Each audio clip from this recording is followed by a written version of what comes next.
Well, hi, everybody. My name is Renee Schlepfer. I'm one of the pastors at Twin Lakes Church in Santa Cruz, California, and the author of the book Flawed Follower, Travels with Simon Peter. And I'm so excited that many congregations are currently doing this as a church-wide series, including weekly messages, small group lessons, and more. And among them is Cathedral of Faith in San Jose. And I know you will love this short clip from Dr. Wayne Mancari there at Cathedral of Faith on this week's passage.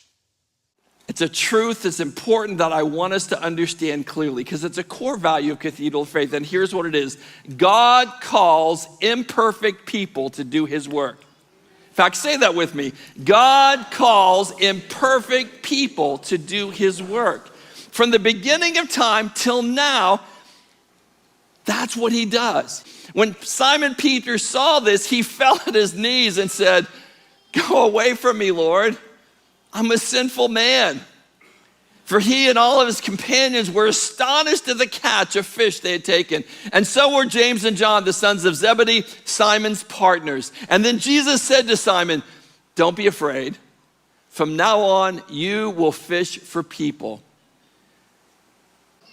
Notice what Jesus does. Peter's like, "Oh, Master, I'm flawed.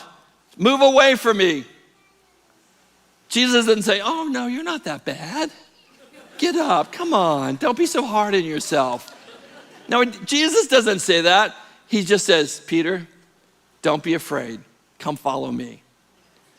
And so when we find ourselves in these places, when we're saying, "God, I'm unqualified. God, I'm overwhelmed. God, I'm inconsistent. God, I'm just too flawed," that's when we need God the most. Some of us need to hear that today. That's when we need God the most. Because what if you didn't have to be good enough for God? What if you didn't have to be perfect? What if you didn't have to deal with everything? I've had people say to me, "Well, once I overcome this, then I'll start coming to church." Or once I deal with that, then I'll start coming to church. No. You don't have to be good enough for God. Anybody grateful for that today? In fact, let's give him thanks and praise.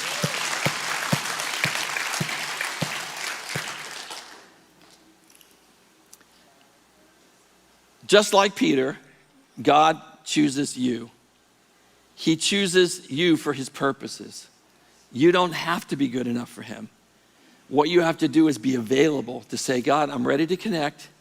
I'm ready to grow." So as we continue to look through this passage of scripture, the beautiful thing here is he says, "Follow me. Follow me." We're called to follow. With all of our doubts, with all of our fears, with all of our flaws, we don't have to be mature first. What we do is we come to him, and as we follow is when we begin to grow. And so here's the truth for us, for you today. There's always a next step in following Jesus. For Peter, it was pushing out a little deeper. What is the next step for you in following Jesus? What is the next step in your journey?